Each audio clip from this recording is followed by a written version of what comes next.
Morning and welcome everybody. I am Maree and you are here with the Skeinz Diaries on a very sunny Monday morning, October 10th. And would you believe, drum roll please, episode 200. I know, 200. Where has it gone? So welcome along for another day. So nice to see the sun is shining. We haven't seen that for a while, and I need to enjoy it and embrace it as much as I can because I'm told that it disappears again in a couple of days. That's the joy of spring for you, but that's all right. I've got lots of things to excite you today and to get you encouraged to get the knitting needles out. And if you can't be out in the garden doing things in the sunshine and having a good time doing those sorts of activities with the spring, you can at least be getting some knitting done. So good morning, good morning, good morning. Had our regular fortnightly meeting across at the mill this morning, and there's lots of exciting things afoot. I did get actually a good amount of knitting done over the weekend, especially on Friday, which was great. And I have got that progress to show you. I've also managed to get the newsletter out early this morning, so I'm kind of feeling quite pretty chuffed with myself. But the first thing I wanted to show you was my progress on the Fox Bay. So for those who haven't caught up, I am knitting Fox Bay by Erica Knight, and it is a cardigan that's designed to be reversible, so it can be worn both one way or another. And actually, in fact, it's very much like this vest that I'm wearing. This is actually called the hybrid vest, which can be worn upside down and back to front. Same with the Fox Bay cardigan. I'm knitting it in Vintage Abroad in DK in the colour Diva, which is this fabulous bright pink colour. And I have made tremendous progress. So I think last time I showed you, I had started the second part of the front. Well, here I'm going to shift back so you can see this. Here we go. Oopsie daisies. Here goes my yarn. This is where I'm at. I have a back, ta-da, and my fronts are now joined. Look at that. And shoulders done. So the one thing I wanted to show you that I wasn't aware of, actually, I hadn't clocked it when I pre-read the pattern, is they have gone and done, Erica has gone and done an exposed shoulder seam, which is not something you get to see very often.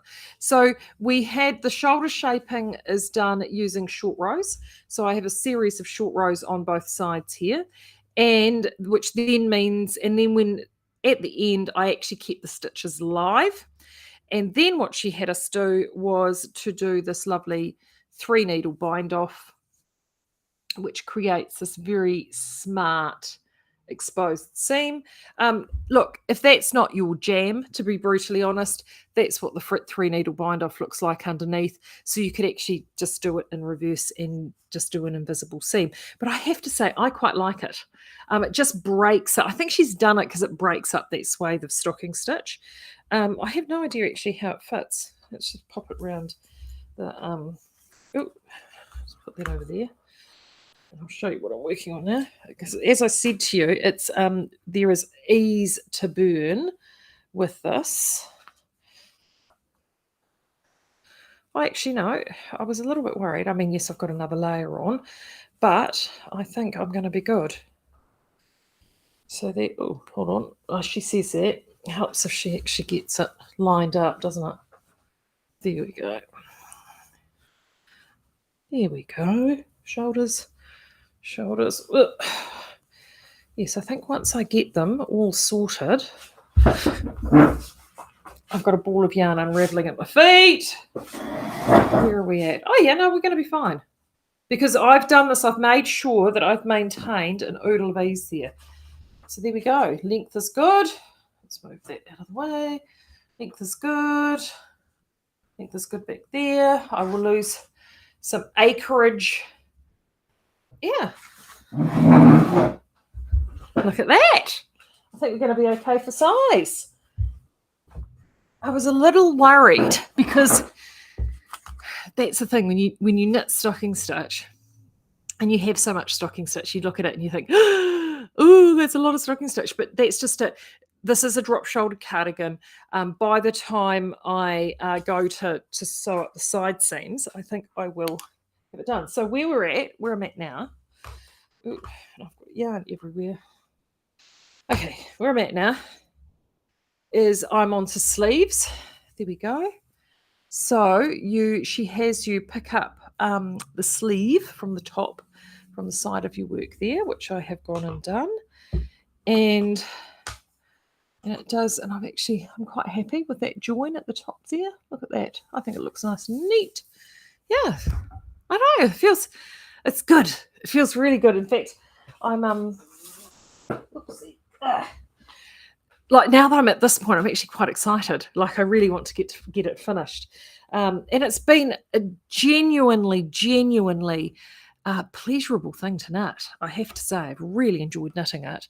And the sleeves are going to be a doddle, so there's very little shaping with the sleeves, and then one last seam on either side, and all I have to do is the neckband, and then I'm done. So, and the neckband is only just up and around the back, so it's a very small neckband. And then I should be done and dusted. So with any luck, this time next week, I'll be able to show you a finished cardigan, which will be really exciting. So that's how my Fox Bay is going. So if you have been sort of, oh, that's right, Vicky is in. She's saying, look, great, you're just finishing the back of your Fox Bay, and you did it in Jewel too. Yes, I remember. I saw that on the Speakeasy, Vicky. Yeah, it's great. I'm really loving it, and I am having so much fun with it. If you're looking, actually, this would make a great summer project. You know, if you're looking for a project to work on over the summer, because it's knit in pieces, it's getting a little wieldy now because the pieces have been seamed together at the shoulders and I'm doing the sleeves. But it's the sort of thing that you can take. Each piece is really straightforward to work, and you can, sort of take it with you. It's quite portable, actually, for a garment project. That's the beauty of knitting things in pieces, isn't it? It gets quite portable. So it's actually quite exciting to get to work through a garment so quickly after having done so many garments that have been had quite patience was involved with a lot of stitch patterning. To have one that is just so straightforward is it's actually quite a balm. It's been quite nice. Now, what else did I have? I had things to tell you. So the other thing I wanted to show you, and I've already got the newsletter out this morning, was you may have noticed that I flicked out a newsletter around some design. So this is Fox Bay, which you'd love. Hopefully you'll be able to knit this, but you may be wanting to do something a little bit different, or not really wanting to do an adult garment. And I sent out a newsletter this morning with this website, and this is the Australian Yarn Company, and we deal with them and get in patterns from them from time to time. And many of you I know are on the mailing list for these guys, because I saw the post actually in the Speakeasy as well. I'm also on the mailing list too. And the Australian Yarn Company is a merger, actually. They were the merger between what was the original Bendigo Woolen Mills and Cleckheaton. So they're all now based at Bendigo. So it's sort of like Bendigo on steroids. So they've got their Bendigo heirloom brand, and of course with the merger, they picked up Patons, Cleckheaton, Shepherd and Panda. And one of the things I wanted to bring your attention to is they have always had a number of patterns that they have available for free, and they're fantastic. And they're great too if you like traditional patterns, or patterns written in the traditional format and seamed in pieces. And what they have just dropped this week is a selection of patterns to celebrate 100 years of Patons. Wow, isn't it amazing how Patons around for 100 years? And look at these. What they've gone and done is they've taken a number of patterns that were already released across the decades, and they have just gone and checked and reworked them and actually applied them to work with yarns that are available currently, and that they've tech edited them back up to current tech editing standards, and also added a lot of sizings with a lot of them as well. And they have gone and placed all of these up on their website for free. So I today pulled out 3 children's patterns, which I thought were utterly adorable. The first one was this. Look at this little Lucy dress, which is utterly So cute. And its knitted dresses are fabulous. They're the sort of things that are really fun to do and work with. And this dress, if you've got some Patons, actually, Patons Merino, or even any Shepherd DK, anything like that in the stash, this is a good time to dig it out. But I pulled these 3 patterns out. The other one I pulled out was this one here, Jimmy. This is my favorite. Wee Jimmy. Wee Jimmy. Look at that from the 1930s. Look at that wee vest. Is that not the cutest thing you have ever seen? And there it is in 2 different colors. That's a baby vest. All of these look fantastic, will work brilliantly in our flight merino.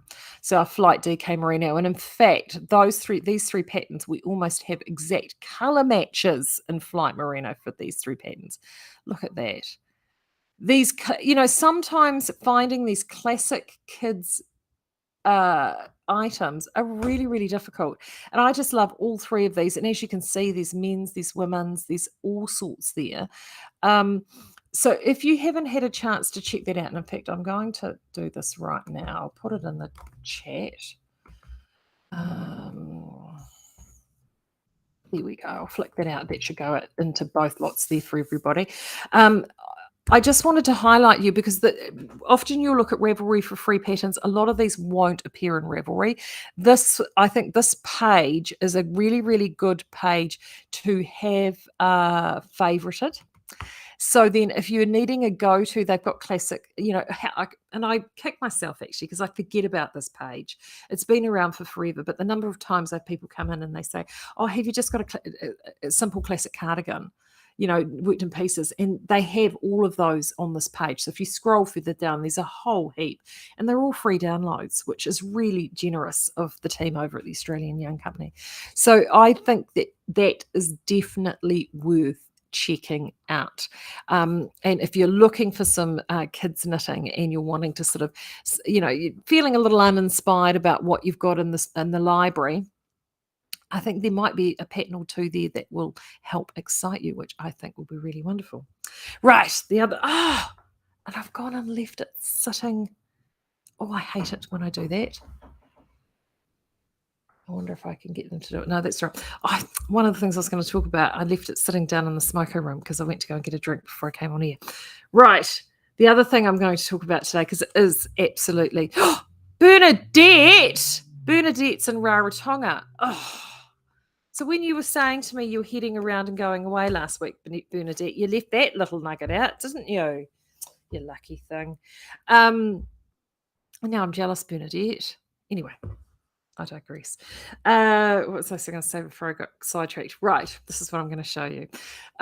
200th episode today. This afternoon, what I'm going to get my skates on and get up, and I'm telling you guys first, because I won't put the newsletter out until tomorrow, is we have got a special extension that we're doing to the to part of the Southlander range. Well, it's a range on its own, and sometimes with new product development, it's about not necessarily looking forward, but looking back. And I think I did see you here, but Barbara, but many moons ago, and I think it may have even been last year, but Barbara Quigley, who's here, she sent me some yarn that Barbara is the queen of op shop. She is brilliant. She can hunt out yarn. She can hunt out yarn anywhere, right? So she'd hunted out this yarn, and it was on a cone, and it was a cone actually from us from a million years ago. And it was this beautiful heathered powdery blue. It was stunning. And she wound a bit off and sent it to me. And she said, look, this yarn, I've just bought a part cone of this yarn in an op shop, and it's absolutely beautiful. I'd love it if you'd made something like this. And I took one look at it, and I thought, I do recognise that from books from many moons ago. So I showed it to Peter, and I said to Peter, this was a design spun yarn, is it not? And it feels familiar, but it's not familiar. Do you recognise it? And he took one look at it, and he said, oh, that's Scotch Mist. He said, yes, I do recognise that. He said, we made that 30 years ago. And it was in great condition. It was beautiful yarn. So that got us all inspired. Actually, it was earlier this year because we did it just before he went away. And so anyway, we have been recreating. So we went back, dug out the the sample books from back in the day in the archive under the eaves, and pulled out that collection. And there were a number of yarns in there, and we've picked out 4 colours from that collection, and one of which is Scotch Mist, because Barbara, you're the one that inspired this collection to happen. So there it is there. This is Scotch Mist. And we have done this in DK and sport weight. So this is the DK version. We've called them Highland Heathers. And I think they had a similar name back in the day. We've designed them specifically to be able to be worked together with our Southlander. So Southlander, Truly Myrtle Southlander, Southlander males, or even actually the Perrindale. You could work this with. Absolutely gorgeous. And I've even been so organized with this, I sent off to get a sample made, and this is in the sport weight, and look at that. This is the Himalayan shawl by Charles Gandy, and we've done that in the sport weight version. And I got inspired about doing a rustic shawl like this actually from Outlander, because they had so many shawls that sort of fit like this. And often you will go and grab a fingering weight yarn that is slinky and a merino, but you can actually do these beautiful squishy rustic shawls. And Delene, who knitted this up for us, she did say you knit this, it looks incredible, but she said also too, she got it off the needles and she thought to herself, oh, okay, but she said she got it all wet up, did an aggressive block, and it has come up beautifully, and we absolutely love it. So I'm going to get one of the girls to model this for me today, and I'll take some photos and get that out. And come back. There we go. Out in the newsletter tomorrow. But it looks, Charles. Oh, there you are, Charles. Hello. Yeah, it looks amazing in this design. It just really shows off, as you can see, the subtleties of color. So what we've gone and done, how this differs from our usual Southlander yarns, is our usual Southlander yarns are what we call hank dyed. So that means we have a bracken base or cream bracken base yarn. And this is the dye colours, and those hanks go into a vat, and then they're dyed and the colours come out. With a heather-based yarn, to get that beautiful soft fleck, in order to create that, what you have to do is, this is what we call a stock dyed yarn. So we take the fibre and we dye the fibre, and then when we blend and card the fibre together to create this beautiful subtlety of colour, and then that colour is spun. So once the yarn is spun, all it needs to do is be superbed and bolt and steamed, and then it goes straight onto ball. So the dyeing has actually happened at the beginning of the process. Usually with a stock dyed yarn, that is something that you see often in a woolen spun process, but we do it in worsted as well, and we do it in worsted specifically to create heathers like this. So this is the first one that's out. So this is Scotch Mist. So as I said, it's in the sport weight and the DK. We knitted this. This is a fingering weight pattern of Charles's. We just did it out. I think she might have shifted the needles up a smidge. I can't. If you're there, Delene, let me know. But it just was perfect. It was so perfect. We were absolutely delighted. Any of those patterns that I just showed you before, any of those 3 patterns, would be perfect. Absolutely perfect in this. It would be incredible. We're really, really thrilled with it. And the handles is pretty good. It's not super soft, but it's not super scratchy either. I'm really delighted with it. Delene was just saying the Brigadoon is amazing. She's knitting the Brigadoon at the moment, which is the second colour. So that will probably come week after next. And then we've got 2 more colours. In fact, Glencoe is in the mill at the moment spinning. I had a look at that this morning. That looks fabulous. Very Maree colour. When you see it arrive, you'll know what I mean. And then Stornoway is at the 4th colour, and that will probably be here hopefully by the end of the month or early next month. So we will bring you each one of those colours one at a time, and they will just give you they're just something really wonderful and lovely and beautiful, and just really, really gorgeous yarns. So we're utterly delighted with them. 100-gram balls, so that's nice and convenient for everybody. And I think they're $8.95 a ball. Are either $8 or $9.95 a ball? I need to look that up. I never remember these things. I'm hopeless. I know, utterly hopeless. So that's what I will be working on this afternoon, is to get those out and up for you. So they will, if you're looking for them, I will put them in the Southlander page. So they'll be both in the Southlander pages. So that's where you will go to find them. I may create their own page, but there's only the 4 of them. So I will be putting them definitely in the Southlander page. So do go and check them out there. Aren't they great? I'm really, really delighted. Will the new walls be part of this, the Skeinz range? Do you mean as in these ones, Maureen? If you guys love them, then yes, and we may even bring out more. At this stage, they're just designed as limited editions. They need to earn their place in the stable, as it were. So that's the plan. And I did see a question a little bit earlier up. Oh, Angela, can you recommend a beginner's colourwork beanie? Yes, I can. The one I quite like is, I've designed one called the Harding Road beanie, which is in my Ravelry profile.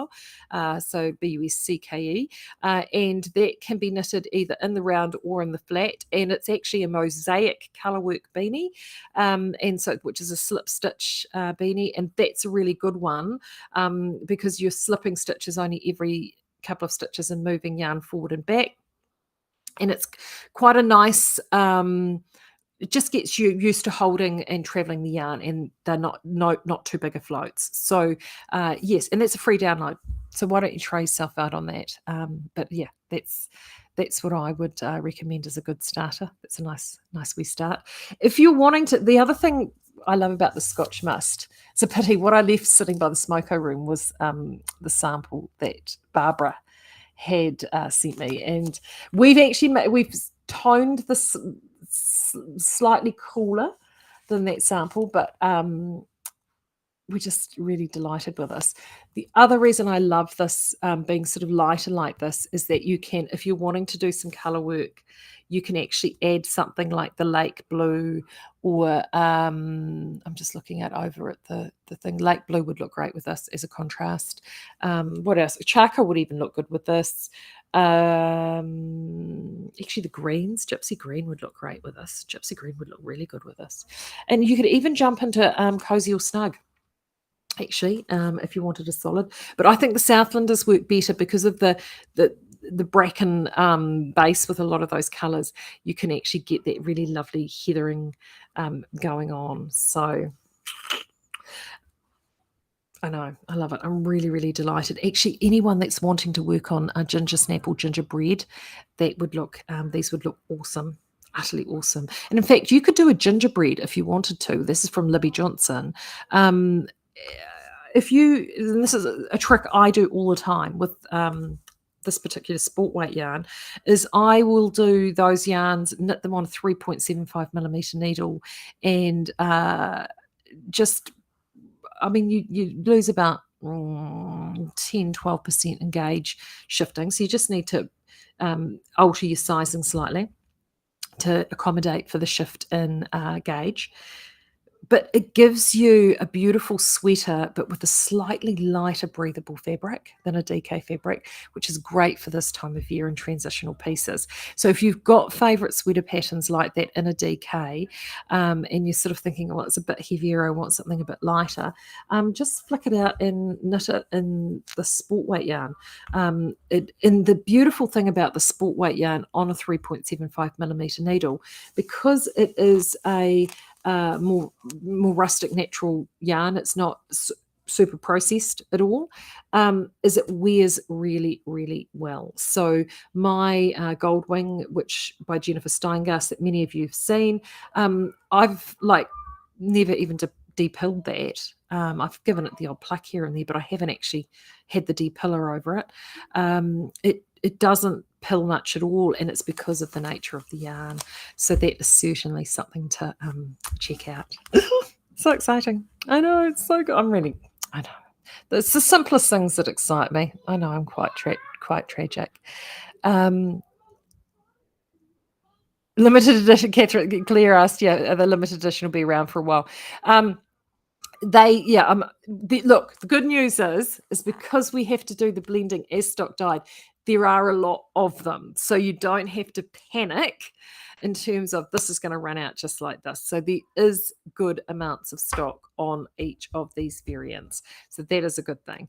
If you're wanting something to, get things excited, you may get some now and get things started. Suzanne is asking, may we get a hint on what colour group the Brigadoon is, please? The Brigadoon. No, the Brigadoon is a beautiful deep bottle green with little hints of teal and a wee bit of gold in it. It's utterly stunning. It's really beautiful, really beautiful. Yeah, Barbara's saying the heather colours will create beautiful, gentle colour work. Absolutely. Absolutely. And she's right. This Scotch mist would look great over jeans. It's with jeans. It's such a great blue, and it just looks good for so many different complexions. And that's why we did it up in the shawl too. If you're someone that loves blues, this is just such a gorgeous blue, and it will do. It's just so pretty. Actually, I tell you what, this would look fabulous with the Scotch mist, particularly down here in this part of the world, heading into the warmer times of year. Linen, if you're someone who wears a bit of linen, white linen or soft linens. This particularly this project as well, for the beginnings of the ends of the day, something like this, a rebel cardigan in the sport weight to wear with linen would look amazing with linen. It would look absolutely gorgeous. It's going to be so pretty, so pretty. So I can't wait to show you the rest of the colours. So as I said, we're only doing 4 at this stage, and we might do, and then we'll look at doing potentially 4 more next year as well. So we've had so much fun. So thank you, Barbara, for the inspiration for that. It's funny how sometimes you need to look back to look forward, and we've really, really enjoyed pulling those together. So we were going to wait to get all of them together and then launch them as a group. And then I was at the mill this morning and I was talking to Peter, and we've had to, I won't lie, we've had these ones for about 3 weeks.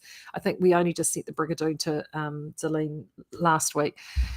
Any chance of a pink? It's funny she mentioned the pink. Pink was one of the ones on the board, Miss Ford.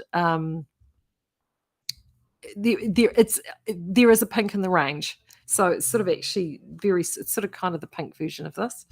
There is a pink in the range, but I don't think Stornoway is a pink. I think it's it's not in the initial 4. I don't think. I'll say that in the Stornoway is a pink, but I'm pretty certain it's not. It's been so long since I've done these, I can't remember. I'm hopeless. I know, I'm hopeless. Right. So hopefully you guys get plenty of knitting done this week. Anyone in the group doing the first clue for the mystery knit along from Stephen West, Twists and Turns?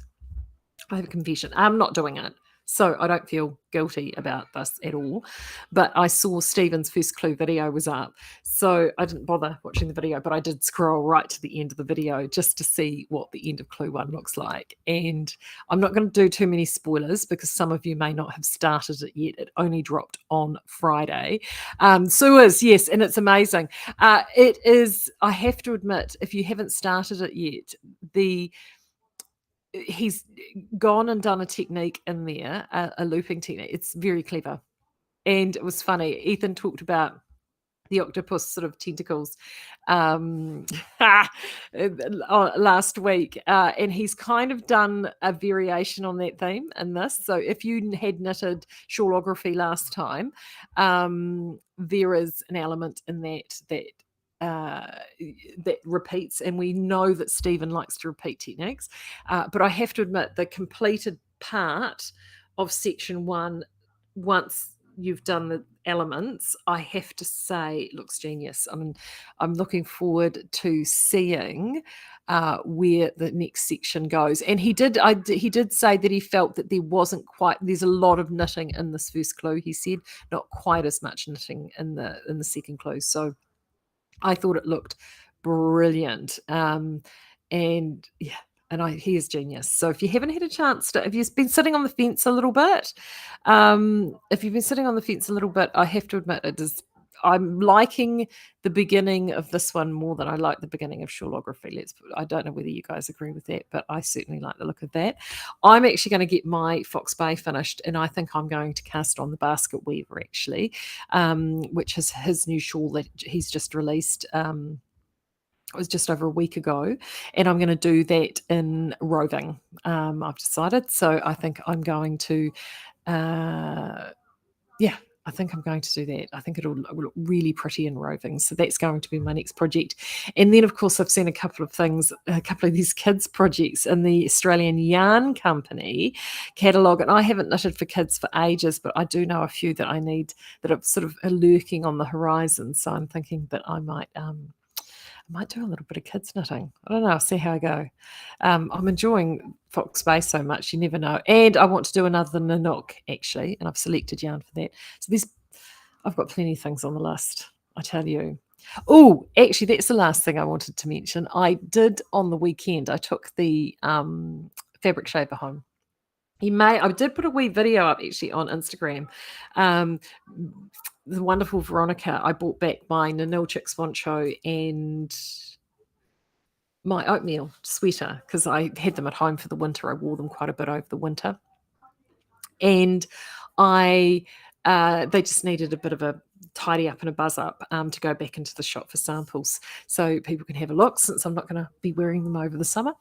And so Veronica got the shaver out and gave them a little bit of a jazzy jazz, and they've come up fabulously well. So that got me all inspired, because I have my original oatmeal, which is knitted in an alpaca merino yarn, and I'd given it a wash, not this season, the season before, and because of the alpaca and it hadn't felted, but there was a lot of loose fibers, and I hadn't actually done any sort of depilling with it. So when I had the washing, those fibers did sort of coalesce a little bit. And actually, I wore it. I think I wore it on screen here the other week, and it was just a little bit. The fabric wasn't as loose and flowing as I would have wanted. So I thought, I really do need to sit down and give this a good depil. So I started with a sweater stone, and it did pick up some of it. And I thought, no, I really do want to get more movement in the fabric, which required a good shave. So I got the shaver out from here and I took it home, and I spent an hour.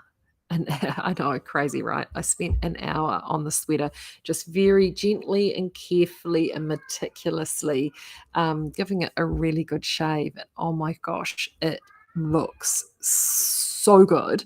It literally looks like the day it came off the needles. It's amazing. So if you have got lots of hand knits at home and you haven't tried out our fabric shavers, they really are a gift from the yarn gods. They do make such a difference. So if you just put in fabric shaver into the key search, I think it's under accessories if you're looking at the menus.